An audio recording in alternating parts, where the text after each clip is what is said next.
The Women's Running Coaches Collective podcast, Conversations on Coaching, Season 1, Episode 5, Part 2 of the interview with Coach Tom Rothenberger.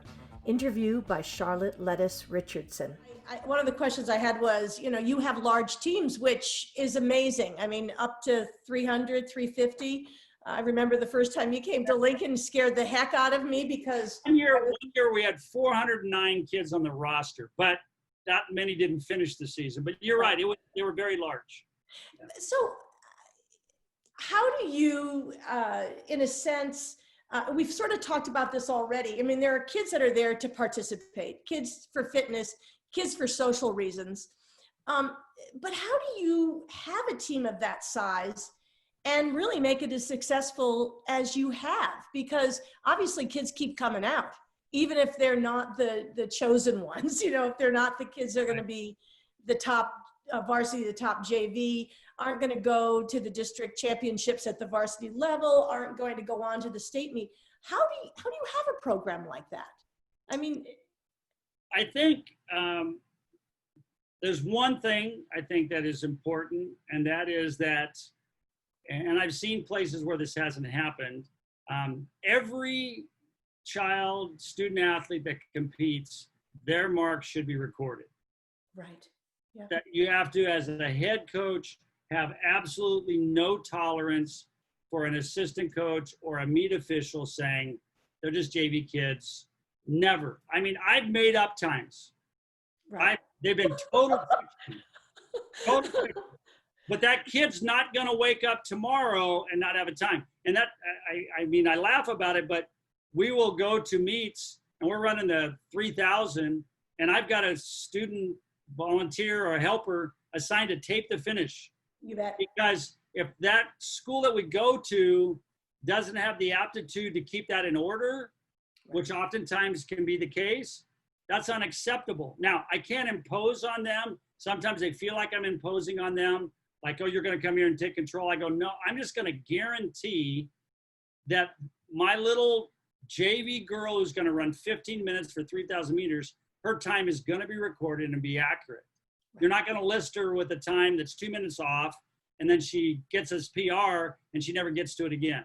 Right. So that's one thing. And I think the kids will recognize that really quickly. Right. If you don't pay attention to that. And if you do, I think then giving it's one piece is making all the kids feel like they belong. And I think part of that also is everybody has a coach. I believe in these smaller groups and that every kid's name is called every single day. Right. And as long as you do that, then they're going to feel affirmed. The bigger challenge I've found is how to continue to train athletes at a high level. But why? Why would you want to have big teams and competitive teams? What is the purpose of that in your situation? I think that, the question of why have a big team and then have a quality team, and it seems like you can't be successful either way. And I think there's a value for both.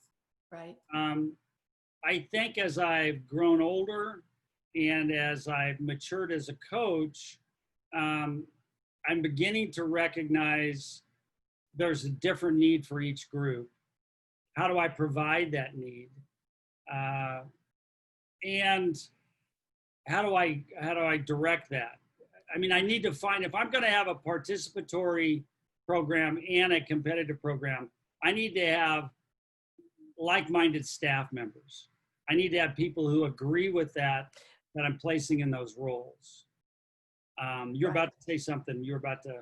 No, you started to do that funny, weird audio thing that happens. So if you would just say that again, if you're going to have a program that's both large and quality, sure, quantity and quality. If you're going to have a large program, a lot of kids plus a high quality one, you need to staff it accordingly. Right. And you need to recognize that there are different talents within your coaching staff.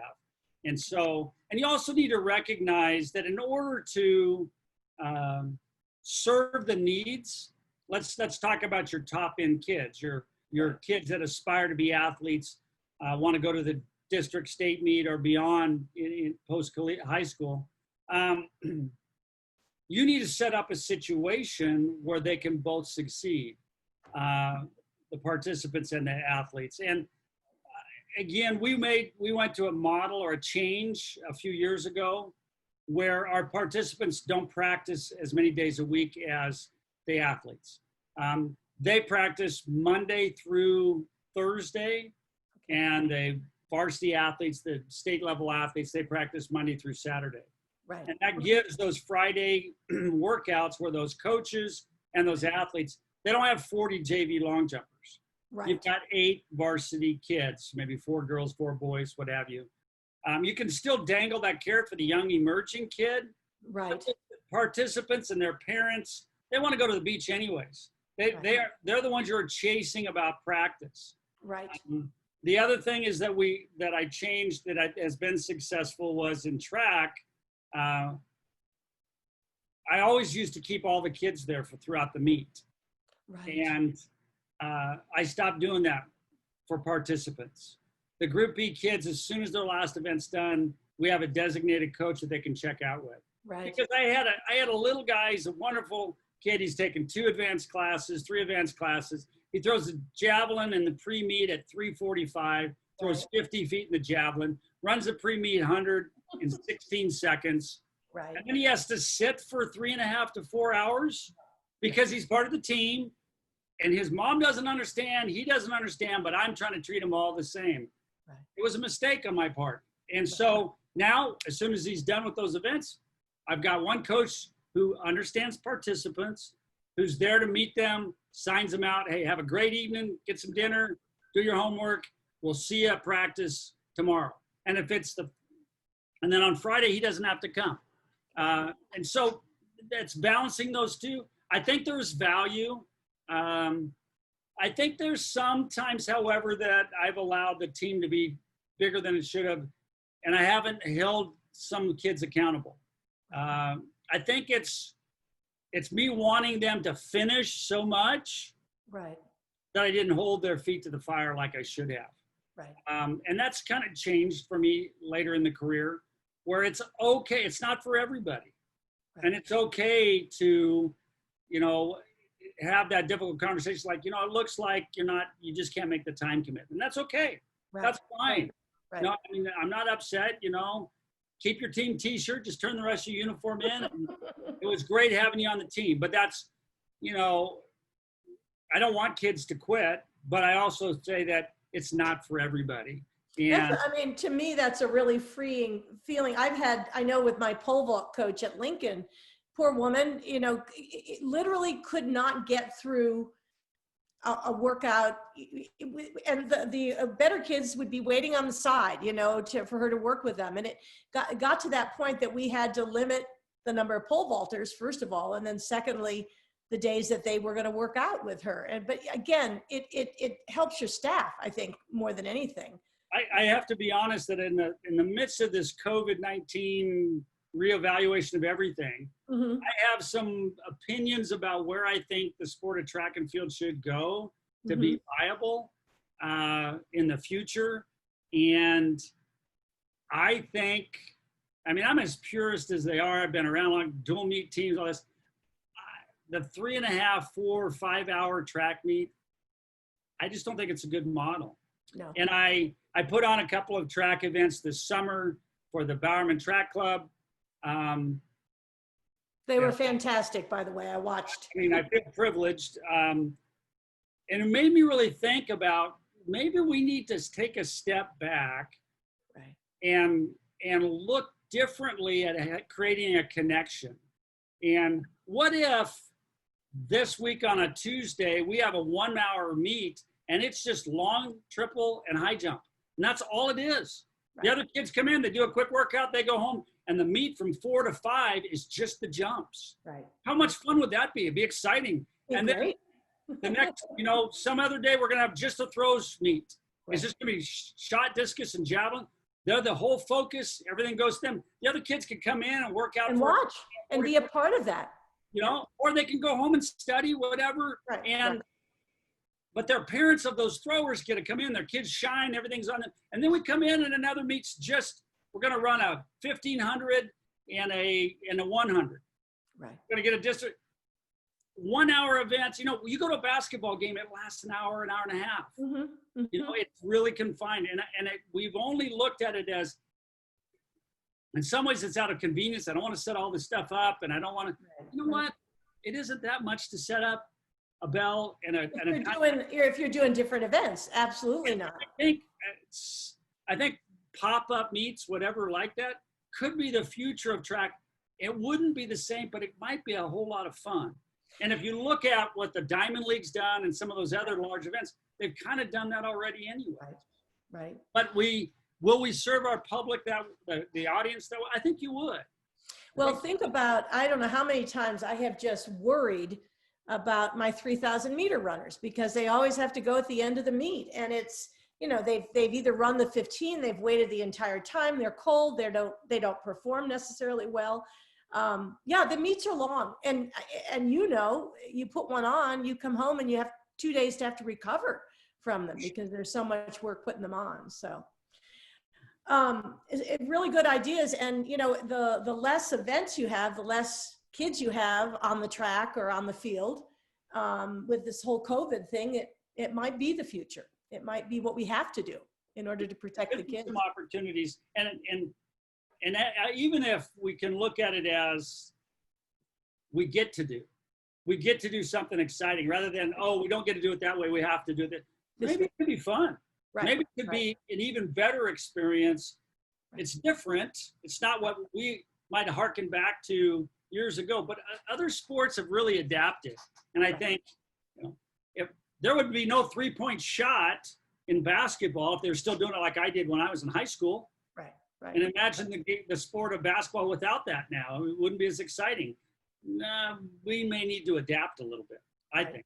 Right. Well, and that's, you know, who knows what our future is going to look like, not just in sports, in everything. And Sure. So being creative is super important, I believe, getting ahead of it too, before it actually hits us and we have to make, you know, a decision. Right. So Tom, I'm going to ask you a question. I hope you don't mind. I'm going to kind of move around a little bit here. Sure. So how do you work with a prodigy, a huge talent? You know, the kid that comes at you, you know, they've run as a 6th, 7th, 8th grader. You know that they, you know, went to the Junior Olympics and medaled. And now they're coming to your school. And you not only, you know, have to figure out how to work with this athlete, but you probably are going to have to figure out how to work with their parents and probably a coach that they've worked with before. So, you know, how do you deal with that when you have all this other, you know, stuff that you have to do as a coach? I think the first thing for me personally, what I'm going to do is I've got to get to know the people involved. Right. I've got to get to know them and listen and recognize where each of them is coming from. Right. Whether that be the youth coach that they worked with, the athlete themselves, or the parents. You know, is this a parent that was an athlete themselves or wasn't? There's a really big difference there, because if it's somebody who was an athlete themselves, then they're going to have a certain perspective. If it's somebody who's a parent that might have done some athletics, but they never were a collegiate athlete, they're shooting out into something they have no idea what their student athlete might be headed towards. And they're afraid. They're probably fearful. They're probably listening to voices telling them different things. For the athlete, it's how much do they enjoy this? Right. Are they really into this? Or is it they just matured early and they feel like they don't have any other choices? Getting a pulse for where they're at. And I've got one in my mind. We have a very talented athlete, possibly one of the best athletes in her event in the history of Oregon, in the program right now.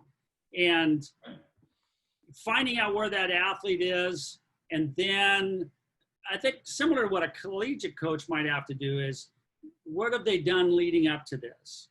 And then once you've evaluated those pieces, you're going to react accordingly.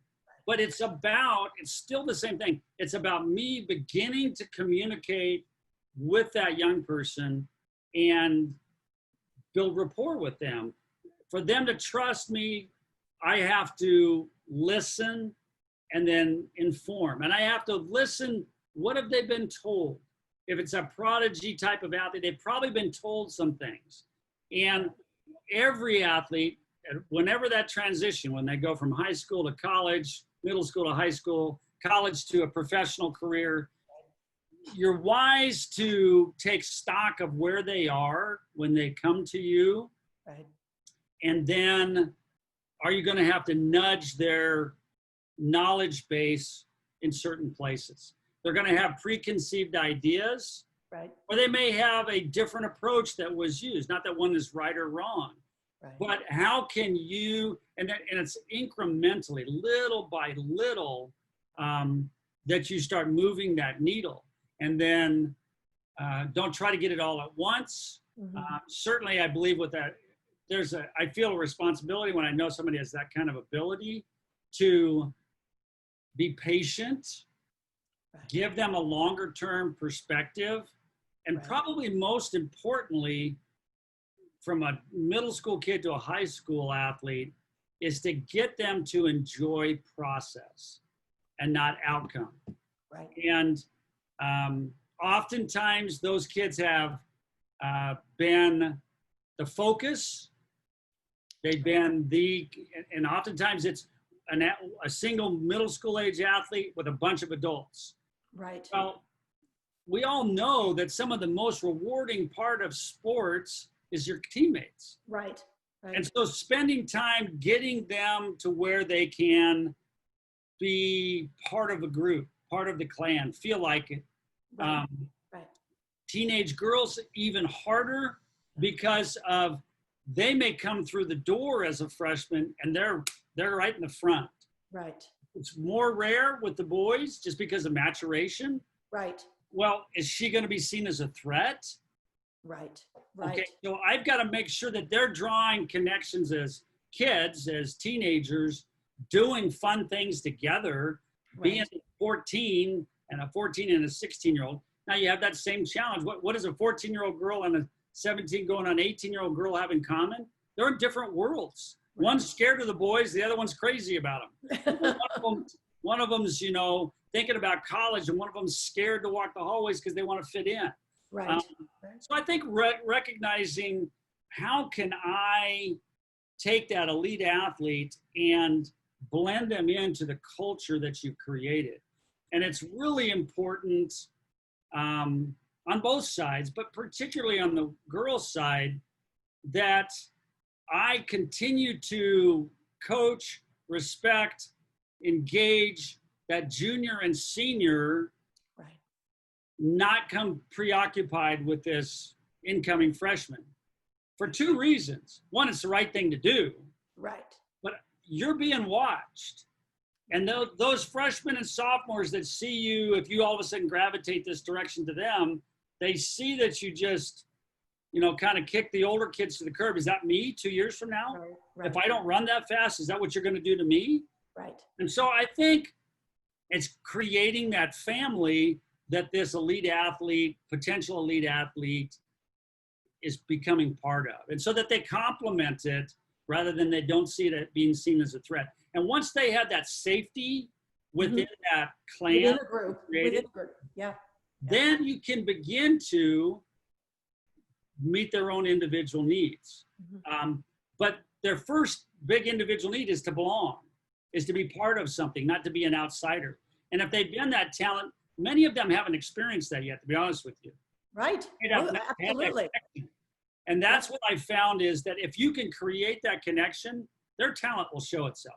Right. They're going to take off.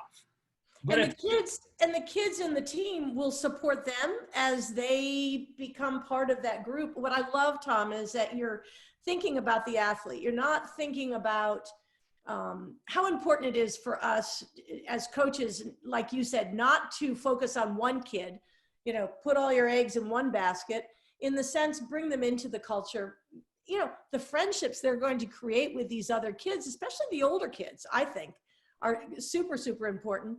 And it doesn't shine that spotlight just on them. what it says to them is, you are now a part of the team. You're an important part, obviously, but you have to be a part of this team. And so often, like you said, so many good middle school runners, girls and boys, mostly girls, you're absolutely right on that, because the whole maturation process, come in as sort of loners. They really do. And I don't feel like many coaches want to bring that kid in a sense, to the pack. And what they want to do is just sort of use them in a sense, to enhance their competitive team experience. So. And what you can see is, and again, you don't want to use any athletes. You want to, or coaches or people. No. But what you want to do is to take, as you're directing a program, you want to take people's talents and let them shine. Right. So if you have this athlete who has this natural ability, they probably have some other attributes and characteristics that if you bring them in, they can be seen as a complementary. Right. And then they can each, and then it's gonna spill over. Maybe they have a really good work ethic, and then all of a sudden some of your other athletes in the group see that and they go, well, it's not just because that person's talented, they really work hard too. Right. Or it's finding what they have to contribute, and at the same time valuing what the others have to contribute to. That's going to ultimately allow that athlete to succeed. Right. Part of it's just my personality or the way I've approached it, but I don't think to say that you're making them part of the group doesn't mean that you don't recognize they're an individual and they might need different. Right. Oh, absolutely. But they have to be a part of the team in order for you. I mean, and not because it's my rule, but because that's how they're going to thrive. Right. And they're gonna grow, and as you got to get their heart too, and they get to be part of it. Then they're just free. I mean, you can act like it isn't there. You can coach this talented kid with a separate set of workouts, different start time, whatever. You're just creating a wedge between them, and they're already trying to fit in. That's the first thing that they want to do. I'm thinking of a couple of youngsters that are coming into. We're in the midst of COVID, but once they feel like they've got a family, that they're part of it, then they thrive. They're going to go through highs and lows, but it's connecting them to the group. So I think that's, and again, sometimes if your team dynamic isn't healthy at the time one of these talents come in, you have a different challenge. Right. And so, sometimes you may protect them a little bit because of that. We've had highs and lows in our program as far as team chemistry, culture. And then again, leadership. It's going to be there. So, you protect the youngsters a little bit, I think. Of course you do. Okay. And I think that's actually, I don't know, I was on that coaching meeting last night that you came on also, but I don't know if you heard me say that there are, one of my responsibilities is, to protect, to do no harm. And it goes across the board, if it's your prodigy or if it's whoever it is on the team. As a coach, you don't want to do any harm. You don't want to. Right. So how do you and I had a conversation a number of years ago about parents. And, I like the fact that in a way, what you're saying to me is, you have these kids, they come on the team. The most important thing is to get them integrated, to get them to be a part of it. I had a horrible experience my first couple of years of coaching with a parent that would come to the track and sit at the edge of the track. And after every interval, his son would come over and tell him what he ran. And then he'd say something to his son and his son would come over to me. And it was horrible. And I remember you saying to me, basically, the kid comes to you first, you deal with the kids. You don't necessarily deal with the parents. I'd love to hear a little more about that, especially with a prodigy. Yeah, I think you try to get ahead of that. And that's where you sit down and have a conversation before this season ever starts. Right. And let them know and again, that's part of that is evaluating where that parent is from. Is that parent, what's their background? Right. Have they been a distance runner? Have they been an athlete? And you're sitting down, I'm not saying you're interviewing, but in a sense you are. Sure. Yeah. And you're asking what their hopes and dreams are. Do you do that with every parent? No, they don't, but that's okay. I don't think that that's a bad thing. If another parent would ask it, I wouldn't turn them down, but eventually they won't all ask. And I don't get into lots of specifics. I pretty much deflect if they start getting, well, we like to do 200 repeats, or we like to do this. You're a coach, you've been coaching long enough, you know it's not a magic set of workouts, but No. they may think it is Right. because of their background or the lack of depth of their background. So you listen to them, and usually you can say, in honesty, there's a place and a time for that kind of work. Oh, you want to do speed work? Well, yeah, there's a place for that. But right now we're going to build this, or we're going to focus on this. You know, it's not healthy if they start doing separate workouts and things like that. But I think it doesn't help that young person if you create a confrontation. Right. You don't want to put them in a situation where they're having to choose between you, their coach, and their parent, because they're no win. Choose their parents. Or they may not. They may choose you, and that isn't good either, because they got to go home with them. Right. So it's going to be. It's all about context, getting the context of where that athlete's coming from, and then making them part of the fabric of your program and culture. And if they have some unique talents, maybe your culture needs to change a little bit. Maybe having such a top flight athlete exposes some weaknesses in your program and in your culture. And that's okay. Be open to that, because you're going to learn, you're going to grow. You certainly are. Right. You've been challenged. Well, I admire you, because I know you've had two siblings of a very high level coach in Portland, Coach Schumacher. And sure. And is that right? I mean, now actually we're on to the fourth. Onto the fourth now. So I've always admired that about you, because that would be very intimidating in a lot of ways. But the fact that he trusts you, and in the same sense you trust him to let you do your job. And I mean, it's not the first time. I mean, Alberto's daughter ran for us years ago, and that was great. And I think what coaches, particularly at that level, that have seen world-class athletes, they understand that, and Jerry's been great about just let the kids develop, but he's also not, if I ask him questions, I think that might have been harder early in my career. Right. I think that might have been harder in my first 10 or 15 years. At this stage, I recognize that there's a lot of different ways to get where you need to go. And I've just learned like crazy. Some conversations, casual conversations. I coached with my child. My son coached with me. And he was the one who challenged me. I mean, he was the one who just said, man, that's the only thing I've ever heard. Why would you do that? Or why would you do that? It was actually a blessing, because when you've been at something a long period of time, or you've been someplace a long period of time, people kind of hedge their bets. They're kind of afraid to tell you what they think. They think you're full of crap, then they don't tell you. Well, he wasn't afraid to tell me. I love your boys. Some of we're all influenced, have a variety of influences as a coach. Certainly my opportunity, I'd be foolish not to rub shoulders with Coach Schumacher and learn from him.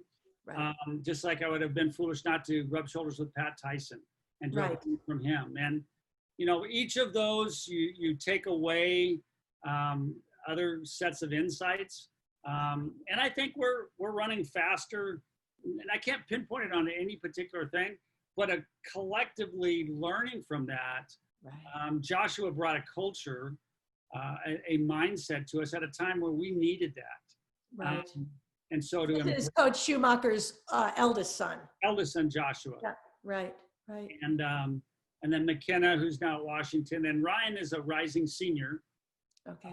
And their youngest, Eric, is a freshman coming in this year. Right. So yeah, it's been wonderful, super supportive family. And yeah, I mean, it could be very intimidating, but once you get to know people, same kind of thing, right. and they're surrounded by other highly motivated kids. And again, it's a matter of taking that strength of somebody who's grown up in the culture of coaching and whatnot, and how can that enhance what you're doing? Right. How can it enhance, how can other kids learn from? Now, don't get me wrong, it's not like there haven't been other antics that go through that, but it's keeping a focus on what each family and what each individual can bring positive to the group. Well, and you're a very confident person, and you know your stuff. I mean, you've been successful. So, but again, I think sometimes, you know, there's these coaching heroes, and I would say Schumacher is one of them. Sure. That, you know, would have been a little intimidating, I think, for me, but you've done a great job. I think coaches should know that every year when I start the season, I feel like I don't know what I'm doing. Oh yeah. I feel like I'm a fraud. I feel like I have no idea where to start. Okay, yes you do. Okay, sit down. And this is actually the weekend the weekend before. So I will take the calendar out. Mm-hmm. And in the midst of this COVID thing, I still think it's important.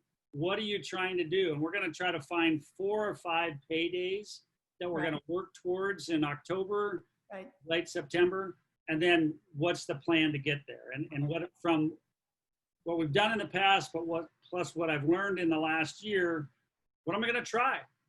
Right. And I was challenged. A lot of coaches that I've listened to in the past year, plus my son Lucas, as he's now at the University of Tulsa, it's okay to try new stuff. Right. There's no pat plan that's the answer. No. You have to look at your audience, look at your kids, where they're at. Hey, this season's going to be shorter. We would typically be trying to train all the way to December for Nike Nationals. Well, Nike Nationals isn't happening, and the chances of competition going into the winter with flu viruses and other things, probably not as good. So we might have to accelerate some things to try to get the most we can out of September and October. Right. And that will be, it's still evolving, isn't it? What we get to do and what we can't do. So we will find, I've told our kids, we will find ways to get out there and run fast. And we're gonna roll a 5K at the end of this cross country season on the track. And anybody in America that wants to do the same, we'll all see where we sit. Perfect. I'm sure the altitude guys will want to altitude adjustment. So, you know, it's so funny too, is talking about, you know, the beginning of each season and feeling like a fraud. You know, I think coaching, because it's a science for sure. I mean, there's many things that we have to know about the body in order to be coaches, but it also is an art. And so, you know, sometimes this intuition that we have about our athletes, or this sense of what needs to be done now, it's kind of mystical, kind of magical in a way. And you know, that is sometimes where I have to sit down with pen and paper, like you just described, you know, chart out the season, figure out what we have to do during each of these different points. And then I feel so much better about my coaching and about myself, for sure. You know, look at the various options. Yeah, for sure. So, you know, please tell me if this is a question you don't want to answer, but I know you have a very strong faith, and I know that has impacted your coaching. You're at a Catholic school, although I know you're not Catholic. And so how is that, having this spiritual part of your life, how has that impacted how you coach and your teams? I know when I left Jesuit to go to Lincoln, I desperately tried to find a way to pray without praying, because we weren't allowed to do that. And, you know, it kind of came to, you know, you're running for your team, you're running for your school, you're running for yourself, but I never quite found that way to bring kids together the way that we did at Jesuit. I'll be very honest with you about that. Sure.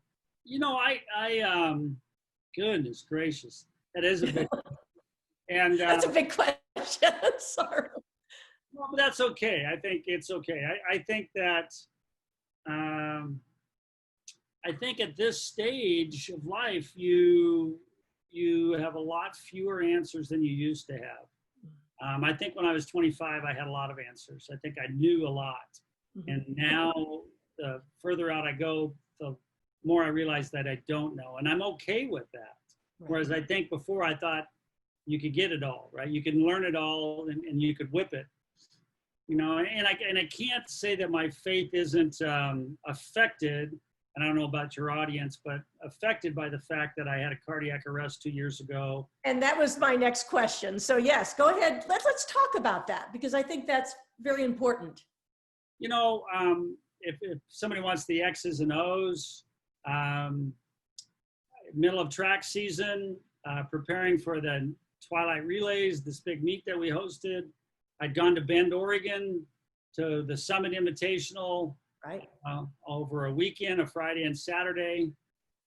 Came back Sunday morning, met a friend, a coaching colleague. She and I went for a 8-mile run, went to Starbucks to have coffee, and I was thinking about not going to my mother's birthday party because they were going to this certain restaurant, unhealthy food. I kind of want to eat well. I said, I don't want to be party to that. And she just says, no, you need to go. It's your mother's birthday party, and she's going to be 88 years old. Well, it's a good thing she convinced me, because had I not gone to the birthday party, I wouldn't be here. Right. I collapsed at the event, totally healthy. You know, again, I'd run 8 miles that morning. I had an electrical malfunction. I had a ventricular arrhythmia. I'd had a heart murmur my whole life, but unbeknownst to me, my heart valve had actually literally broken.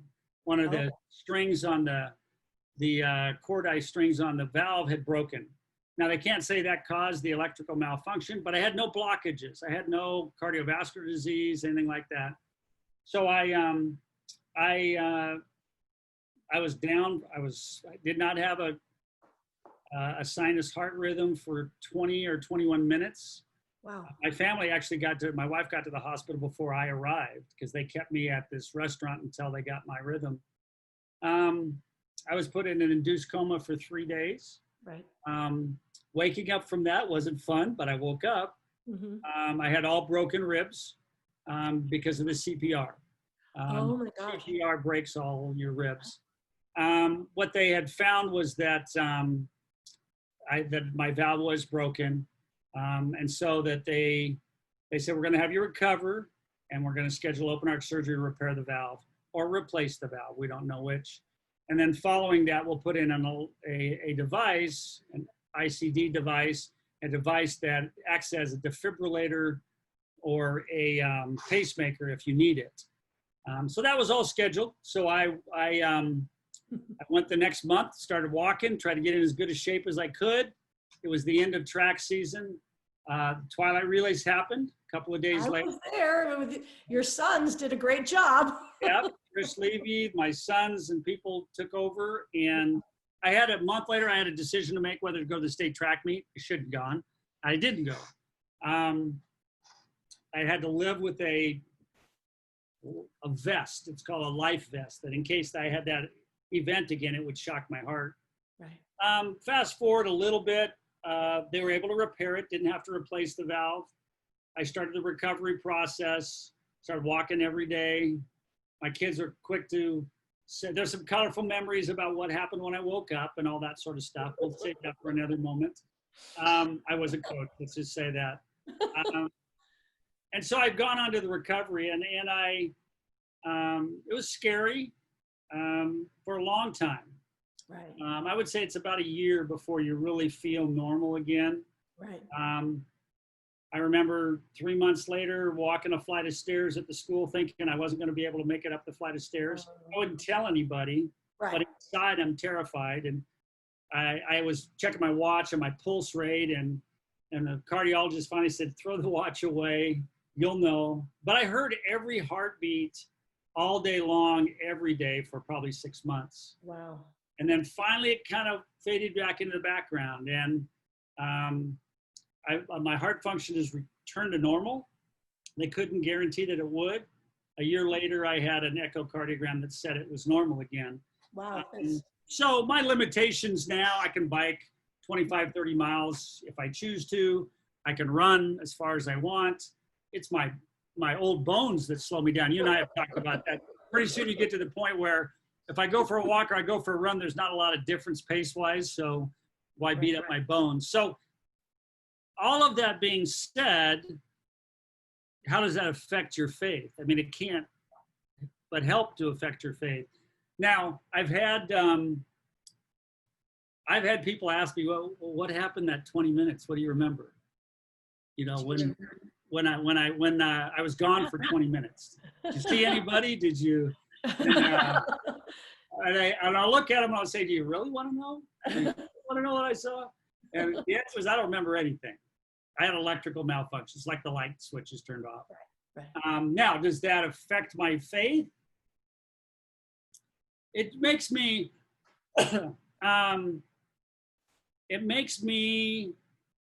cherish all the more what we're doing every day, what we're doing right here, you and I. We're having a conversation. There's a connection there, and that's enough.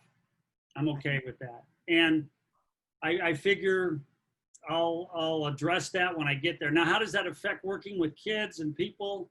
I don't think it really changes that much. It's still about being present with the people you're with, genuinely caring, which requires that you actually listen, and also recognizing that I can't solve everything, and nobody was ever asking me to solve everything. It was just that sense that I was trying to do more than I could. I can make a small impact, a small ripple, and it can have lasting effects. And that's enough. That's enough. And it also makes me realize if kids, I think my athletes now, they genuinely know I want to be there. This is where I am myself. This is where I'm the best version of myself. This is what I was meant to do. And I mean, that plays a role here in the middle of COVID-19. I'm not going to be cavalier about it, but I'm meant to connect with people. Doesn't mean I have to walk without a mask and walk in the middle of it, but I'm meant to, whether you want to say that's what God made me good at, or that's where I found my purpose. I don't think that really makes any difference. I think we all have that still voice inside of us that's kind of telling us this is what we're meant to do, or we're seeking that. Maybe we haven't found it yet. Right. What a great situation if you do find out what you feel your place is, or what you're good at, or what brings joy to you and those around you. And if you find that, play it for everything it's worth. Pour yourself and your heart into it. And you know, one of the things, Charlotte, you and I have talked about it before, but I really have a passion to create days in the sun for people and kids. And that's why the track meet that we put on, it's why I put on that youth cross country meet. It's just giving kids an opportunity. I think of a picture of a young lady, Sabra DeVore, wonderful gal now. She just recently married. I don't know her married name, but I have this photo in my mind of her. I even looked at it. I was going to send it. You asked for some photos. I was going to send it to you. It's her at the Twilight Relays. She's got this black lipstick going. She's hugging one of her best friends, Adrian Demery, and never got to run at the district track meet because we were just really deep, and she ran fast. She ran like 10:30 for 3,000 meters, but she just came through in a wave where there were some really good runners. Right. But there's this, she's crossed the Twilight Relays finish line at this track meet. She's hugged by a teammate who had finished in front of her, or whatever. But the look on her face, the joy on her face said, there were months and years of pouring yourself into something and seeing it come to fruition. That you had your day in the sun. Now, she's taken that and moved into a profession and other things, but that's what we're sharing with kids, is that we're giving them the opportunity to take the risk to say, I care about something enough to be vulnerable, to put myself out there, and to pick each other up when it doesn't work out. But also, it's back to that elite athlete. If you win whatever the championship is, if you don't have anybody to share it with, it's not as rich. No. And so you have a gift of community or connection, however you want to use the word. That's the joy of it, is that you learn to celebrate in someone else's success or sharing success with them.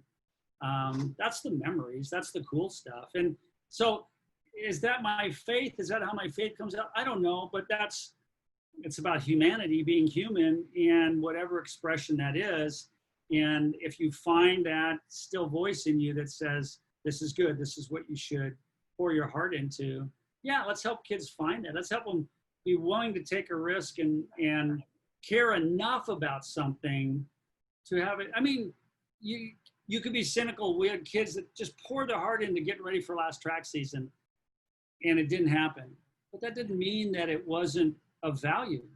Right. The fact that they poured themselves into it, you poured it into it with them, that has value in and of itself. Because you and I know, I don't remember what the score was 10 years ago or 5 years ago and 10 years from now, but I remember those connections, and they come back. And I'll give you one back to our friend Laura Harmon. After my event, I'm calling it my heart hiccup. That might be minimizing it, but after my event, Laura obviously was concerned when she heard about it or whatever. And she has a daughter named Quinn. Quinn, when they heard that I was okay, she took a little video of it, and Quinn did her happy dance. Oh. And she was doing her, I've saved it. I still got her. So She was doing her happy dance because Coach was going to be okay. And, 8 months later, we're going to a wedding of a former athlete that she and I coached. And there's Quinn sitting on my lap at the wedding. That's what it's about. I mean, that's a big part. Yeah. I clear back to when Laura was a 16-year-old, boyfriend troubles, sitting by my history classroom door, halfway through it. So for those coaches out there, you're sowing seeds of relationship that will last a lifetime. And you're experiencing with other people those joys, those, sadnesses, those joys, those, there's nothing better than that connection with another human being. And, many people don't get to experience the things we do as coaches, for sure. I mean, it's funny, I've over the last, I'd say 5 to 10 years, I feel like I've finally come into my own as a person. I feel like, coaching was what I was meant to be. Talking about earlier about making excuses, never apologize. I think for so long, I come from a family of intellectuals, professors. My father would always say, what are you doing with this running thing? As if it wasn't important. And as I've gotten older, I have said to my husband, I really feel like I'm at the beginning of my life because I actually have a purpose. I absolutely love what I do. I feel confident about it. So I didn't experience what you did with your heart episode, which was so horrible. But at the same time, I think as you get older, you do begin to really appreciate those things. And, being able to experience with kids, how many kids are afraid to get up to that starting line? Sure. I always take this as kind of an analogy in life. To get up to that starting line, it's like stepping off into a dark cliff. You don't know what's going to happen when that gun goes off. You absolutely do not know. But they usually make it, and they usually, become stronger and braver and all those things in their lives. So, we're so lucky to get to experience that with kids. So yeah, and I'm so privileged to work with kids who are willing to care enough about something to be vulnerable. Right. Not to be like, well, if it works out great, it doesn't. No, it's okay to really say that you care. Right. And then have the risk that it might not work out. And if it doesn't work out, that's part of it too, is that we're still here. Yeah. Win or lose, we're still here. You've always got another chance to try again too, Goodness knows they are watching when they are vulnerable and you're vulnerable with them and you fall short. Right. Oh.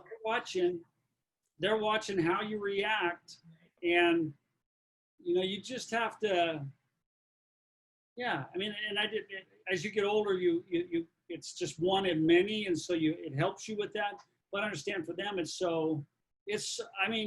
I don't want anybody to ever tell me that if a kid's crying after they lost a meet or something, it's just a game. Stop it. Don't I'm so privileged to have a young person who cares enough that it hurts that much. Right. Now, don't dwell on it. Don't go into a deep hole. But it's okay to be sad. Right. It's That's okay. That means you cared enough. Now, it isn't the end of the world, and it's not, but it's Right. okay to care. And I don't want to make them numb to say that it's unimportant or they don't, because the next thing that they move to from their passion at this point is running, I want them to throw their heart into that just as wholeheartedly. Just as completely. And Yeah. feel like they can do that, yeah, it is a privilege. I think coaching is a privilege. Bob Williams and I did a little piece at the very end of the Wildwood Clinic, and we talked about longevity and running, and somehow the conversation got to being about longevity in coaching. And somebody asked the question, what is something that you either regret or you wish you thought that you did differently? And I know, so many times as a coach, I've come away from a competitive experience with an athlete just feeling like I had failed, that I had not done enough, or I'd not. And I said, one of the things that I've learned to do is to understand, first of all, it's not necessarily my fault. It could be. I could have done something wrong. I mean, as coaches, you have to accept that. I didn't do the right workout at the right time, or I did something wrong. But to accept the fact that, you were kind of in this with an athlete, and you guys both survived. You got through it. You've had the same experience watching a kid at the state meet completely bombing. Wheels are coming off. Got no timeouts. Can I call timeout? Because we're in trouble. I need to talk to this kid, and yet there's the experience where I had a kid get second in the 800 his junior year. He walked off the track under where you take your water and the tent and all, and came out and he said, "Coach, I'm going to win the state meet next year in the 800. And I said, "Okay, I'm in." And he did it. And it was just like, those are the kinds of experiences where there's disappointment, there's joy, there's all those things, but gosh, we get to share them, with young people. So. And I can say the skills. I have a very practical example. I don't think I recovered from my event if I hadn't been an athlete.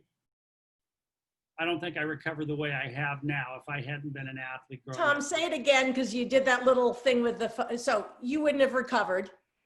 I wouldn't have recovered from my cardiac event if I hadn't been an athlete. Right. And I'm not just talking about my physical health. I'm just talking about the determination and to break down a overwhelming, daunting, fearful, scary task into one day at a time. Right. And I fell back onto that. So in a very practical way, I believe strongly that we're teaching life skills Yes. that these young people will take with them into lots of life's challenges.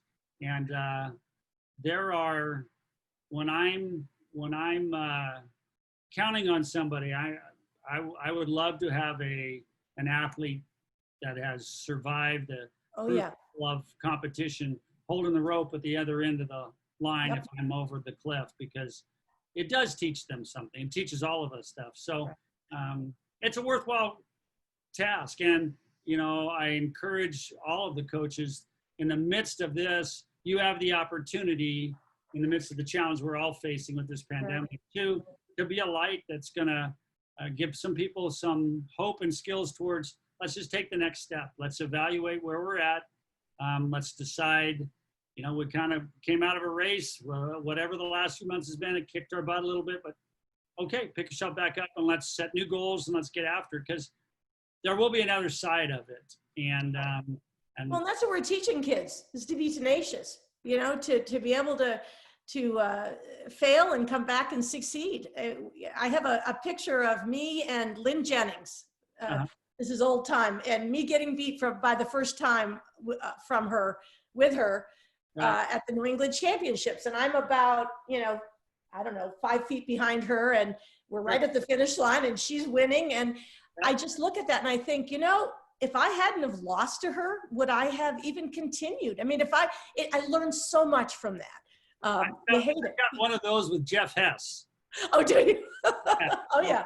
he had taken it was 1977, and we're in this invite cross country meet, and he passes me on the downhill. I passed him on the uphills, and last fairway, he turns too early. He turns to the wrong fairway, and I yell at him, and he comes back, and he ends up beating me by a second. Fast forward 30 years later, we're both at a cross country meet, and I shared with him that I was in history class teaching, and a student came up to me and handed me an article from a newspaper 30 years ago, and it was a picture of Jeff right in front of me. Oh.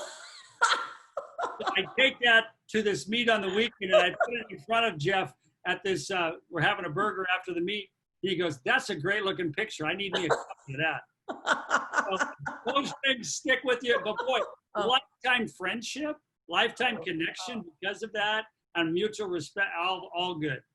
Well, and you know, it's funny, as I've gotten a little bit older, I have made so many reacquaintances with people that I raced against, and they all have stories, and it's from the other perspective. Oh yeah, yeah, it's a little different. I love it. I love it. Absolutely love it. So, okay, we have touched on so many of these questions, but I really want to talk to you about your endeavor with Stumptown Racing. Could you kind of tell me what that's all about, and what are your plans?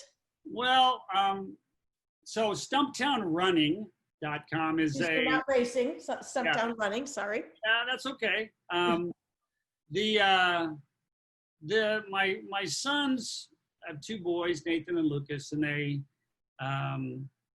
they've challenged me to try and share my experience. Right. And I think I minimize my experience sometimes. I think, well, what I've done, anybody could do. It's just common sense, but really what that is experience. What I consider common sense is experience. And so we started off with what could that become? A year ago, we started recording. Basically, I said, hey, let's just meet once a month and just talk about what I'm going to do with the team the next month. Oh. And so we have these, we've archived them. We've never released them.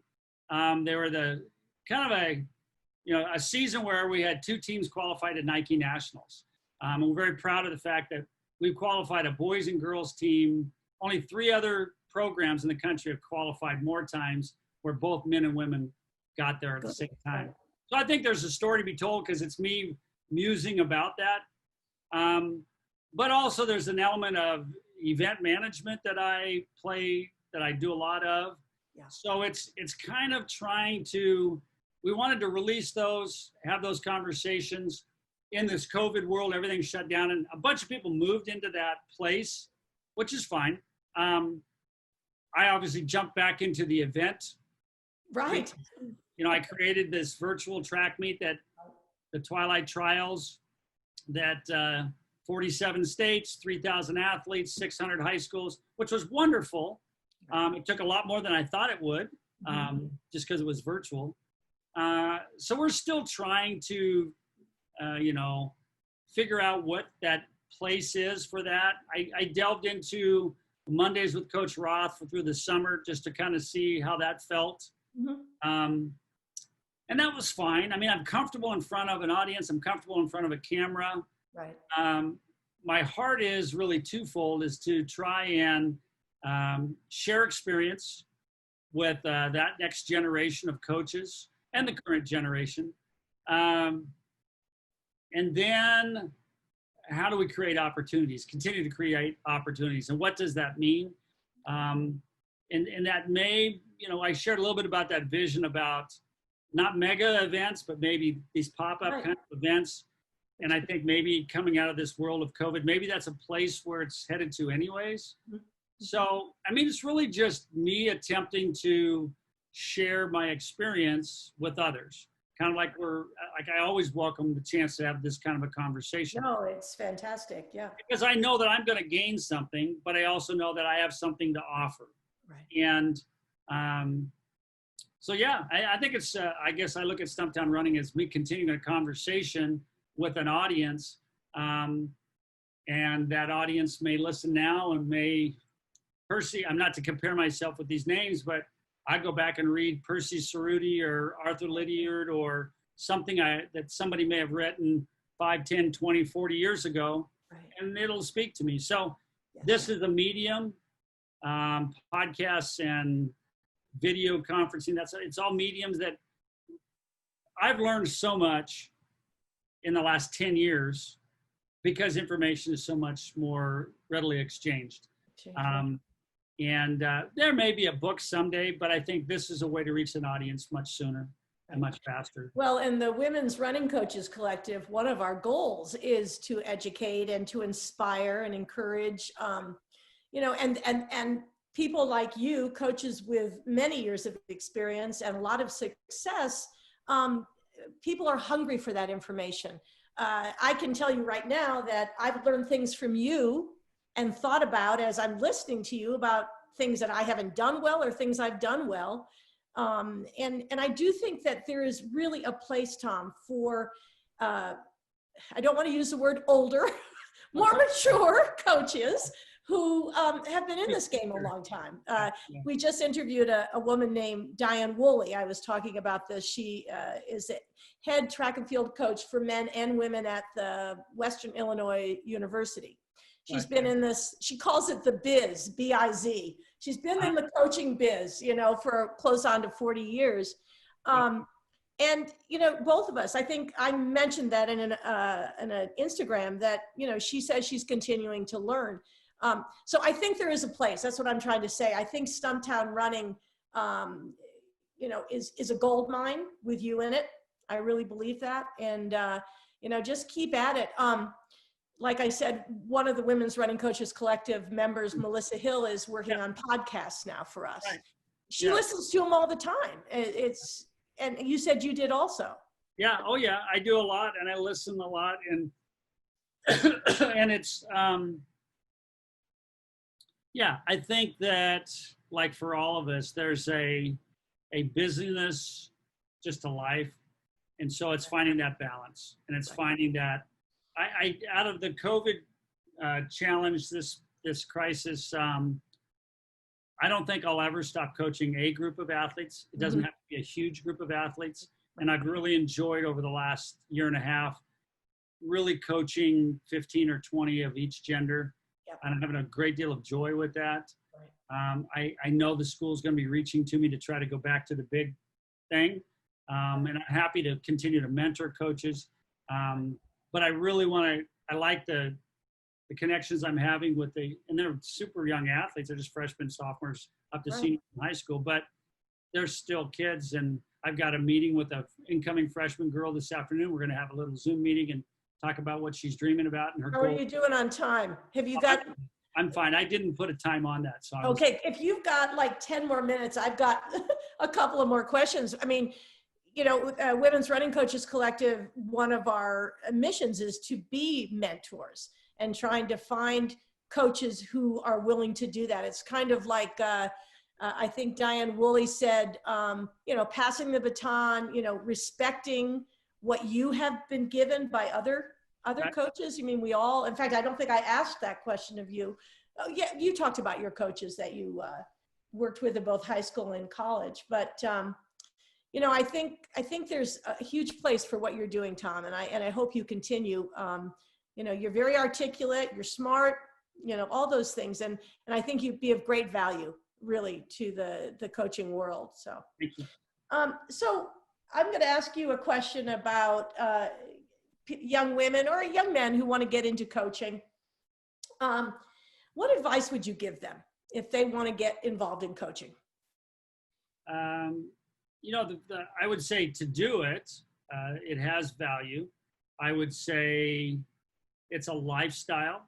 And if you want to live that lifestyle, you can, and you can make a living. It's going to be what it is. But I oftentimes say start it, not doing it because you're going to make a living at it, but because you're passionate about it. And it will take you, there'll be different ways to stay in it. I would say don't draw judgments on your ability too quickly. Give it time. I didn't qualify a team to the state meet for 9 years, maybe 10. It wasn't that I started working hard all of a sudden. I was working my tail off that first decade. But it takes a while. It takes a while to figure out yours. And you might happen upon some success early and think you've got something figured out. And then you'll be humbled somewhere along the line. But just be persistent and and then just ask questions. Right. And know a good young coach when they're the ones who are going to be asking the questions. And don't get stuck in a rut. Don't think that there's only one way. Evolve. Be as open-minded. Oftentimes they get into coaching when they're young, and you are open-minded. Even after you start to have some success, I completely revamped our program. We might have been 25 state championships in, and all of a sudden we're completely revamping what we do. And I thought that was revolutionary. And then I listened to other coaches that are really good, and they're doing the same thing. Yeah. Because things do change. Hopefully you're getting better. Hopefully you're figuring out ways to do things better. And the audience does. They're still a certain age, but they change too, because the world that they're encountering is different. So I would encourage people to do it. I have no regrets. It's a lifestyle I love. But it can't be something you feel like it's a burden. It has to be a passion. Oh yeah. I mean, either be passionate about it. And I would say this to coaches too, if you're not willing to adapt, then maybe you need to go do something else. Find something else where you're willing to stay alive and learn and get better. Right. But if you think that there's one way to do things and that's the only way to do it, maybe this isn't the right profession. I can't tell them what to do. They can do what they want to do. But if you want to stay vibrant, you're going to be adapting. You're going to be changing. Constantly. You're not the same person. I mean, like you said, what you did, if your kids came back that you had first coached, they would not have recognized the workouts you're doing today. We all change. Plus, it would be really boring, I think, if we continued to do the same thing over and over and over again. Take good notes. Right. If it doesn't work, stop it. Right. And if it does work, try it again. Figure out why. Right. And that'll make you successful. Many workouts that I did that I injured athletes, don't be committed to the workout, be committed to the athlete, and then make the change. Right. And I always say, steal what's good from other programs. I know, make sure you give them tribute, but give them credit for it. But like I said, I've taken 3 or 4 ideas from you today. I know when I retired over here, I thought, okay, I'm just going to come and hold a stopwatch. Yeah. And just be a part of a program. And I couldn't do it. I could not stop coaching. It is almost impossible for me. Sure. So I know that it's the right profession for me, and I'll do it till I tell the kids all the time, you may be wheeling me around in a wheelchair, but I'll still be here. That's okay. That's okay.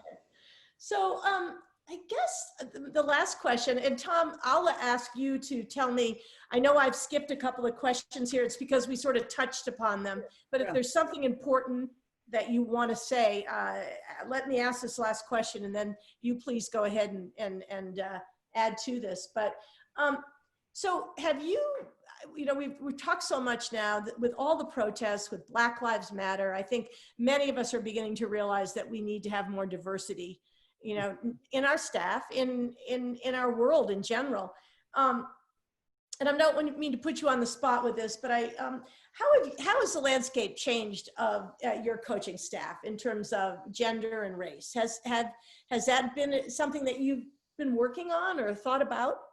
Oh yeah, I mean, I think somebody to understand my journey, putting together coaching staffs and creating diversity. You need to understand that the Jesuit high school that I teach at was an all-male school. That's right. From 1956 until 1993. And so, the gender issue, and again, I'm from one of 9 children with 5 siblings that are sisters.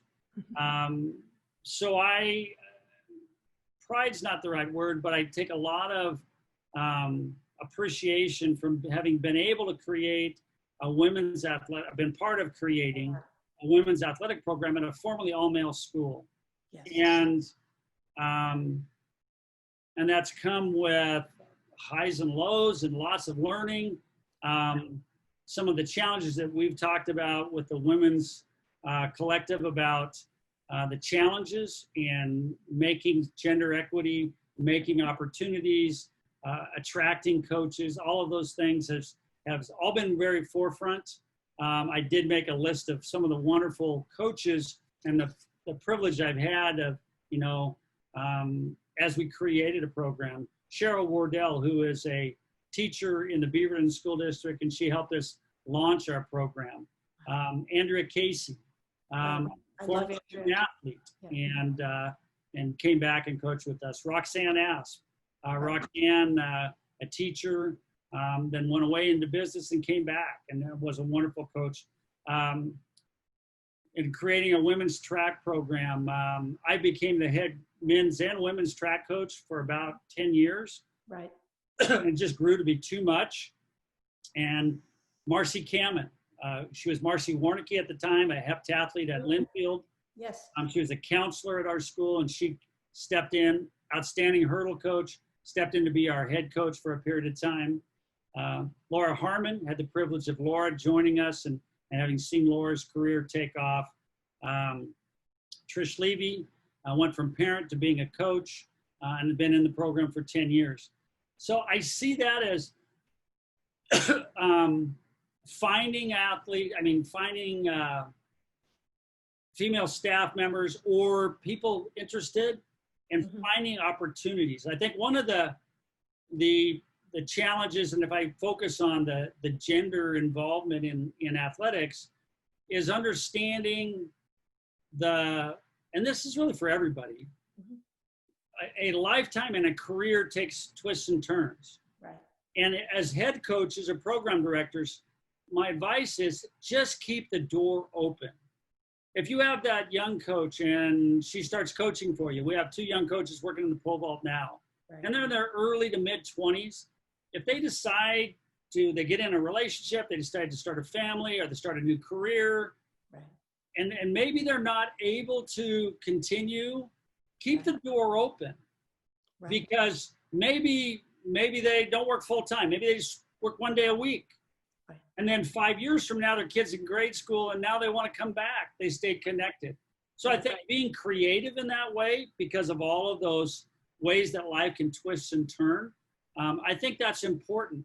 And as program directors or head coaches, don't have a one size fits all. I know sometimes people are in union situations where they can't split stipends or whatever.